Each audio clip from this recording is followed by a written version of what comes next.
shit on the fucking screen.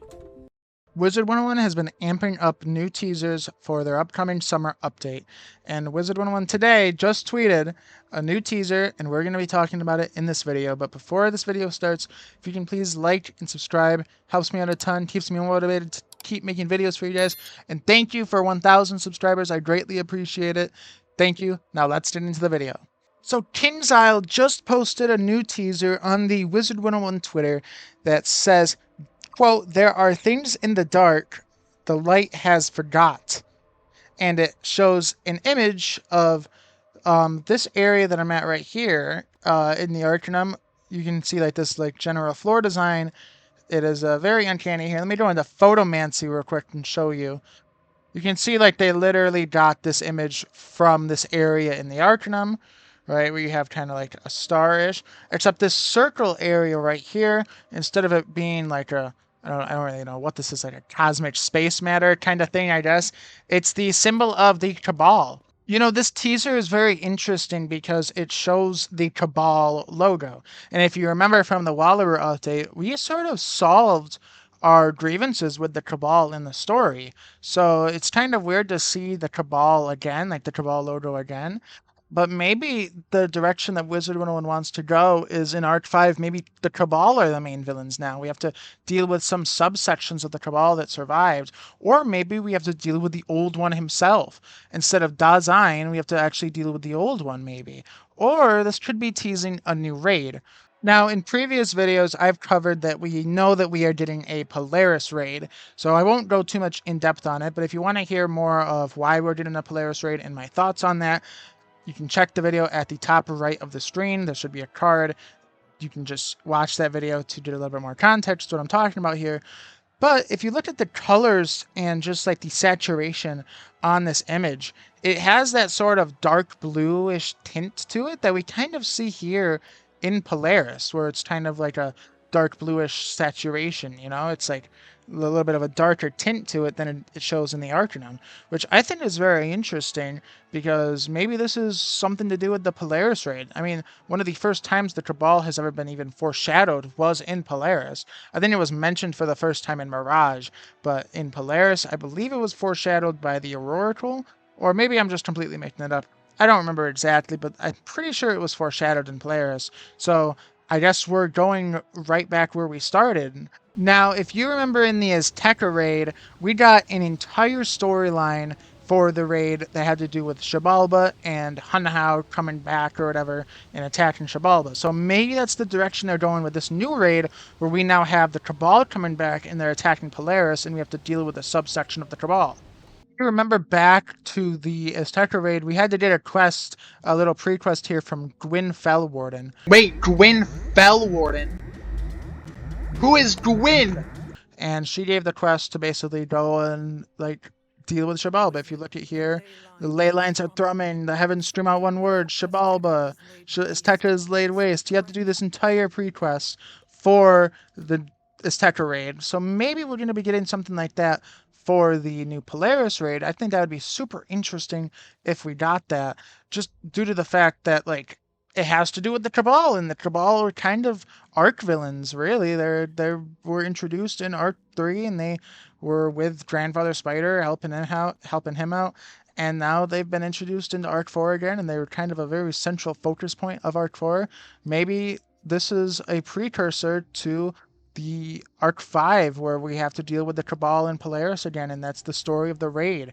We have to defeat a Cabal agent maybe trying to take over Polaris. I don't know, that would be kind of interesting to me. I think that would be a very interesting direction to take the story of Wiz.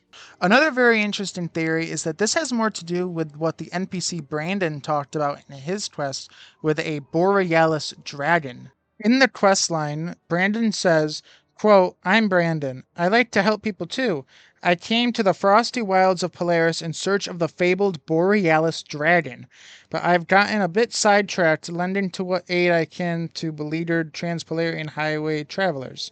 Thankfully, the Borealis dragon is thought to be over 2 millennia old, so I have plenty of time to find her. Not sure exactly what is going to happen when I do, but I bet it's going to be epic." The reason this is very interesting is because if you remember back to the Nightmare Dungeon, there was a boss in there called the Didgeridoo Dragon. Now, the Didgeridoo was also mentioned in this Brandon quest.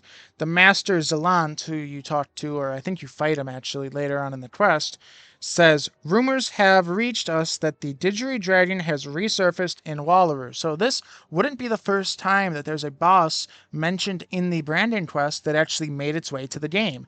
And I could 100% see the Borealis dragon be the final boss of the Polaris raid. However, if it is just this so-called Borealis dragon, then that doesn't really explain the Cabal symbol being a part of this whole quest line. It doesn't explain why it's in the middle of that little ritual thing, and what does it have to do with the Arcanum? All of these are questions that we still don't have answers to, which is why it's very interesting. Maybe because the Cabal has been weakened ever since the end of Wallaroo, they're now after a new power source to, I guess, fuel their mission to restore the first world. So maybe they're after the power of the Borealis dragon, which connects them to Polaris, the Polaris raid, because they need to find that power again. I don't know. There's a lot of interesting theories that could be sprouted from this, so it's very interesting to see the direction that Wizard101 will go. Not only do we have that raid / storyline teaser, but we also have a couple Beastmoon teasers for new beast forms. We have the Fire Wolf Warrior, which Cam teased on May 28th, and then we also have the Balanced Draconian that Cam teased 2 days ago. So it's very interesting that we're going to be getting new beast forms as well. And it seems like there are 3 of them based on what Cam says. Teaser 2 out of 3. So there's going to be 3 new beast forms in this new summer update. So I was in the middle of editing this video, but we have a new update that we know is coming in the summer. A emote wheel. Wizard101 posted on Twitter. It says, easier emoting, we'll see about that. And we're getting an emote wheel, which I don't believe was announced before. We were getting a kind of emote revamp in the previous update, but it didn't come to the live game. It kind of was just introduced in test room, and it kind of died there. It was kind of just an emote tab of your backpack, so you could, like just have easy access to them. But we are apparently getting a actual wheel that you can open and, just click on whatever emote you want to do, and it's very accessible. It's not like, having to click on the this thing and then having to click here and then having to click like all of these or going down here and doing whatever, It's not like that. It's much more accessible, which I think will be a really cool part of this update. I'm super curious to hear what your guys' thoughts and opinions are on all of the new teasers, so please leave a comment down below, tell me your opinion. I'm excited to read all of your guys' thoughts, all your theories on it. I'm super excited to see them. Also, guys, you should join my Discord. It is linked down below, the Dwarf Planet's Discord server. I think we got 50 members yesterday, so, that's really awesome. Let's try to get to 100 members on that, too. Let's just try to get another 50, I guess. You guys should also follow me on Twitter and follow me on Instagram to stay a little bit, more in the loop on content that's upcoming.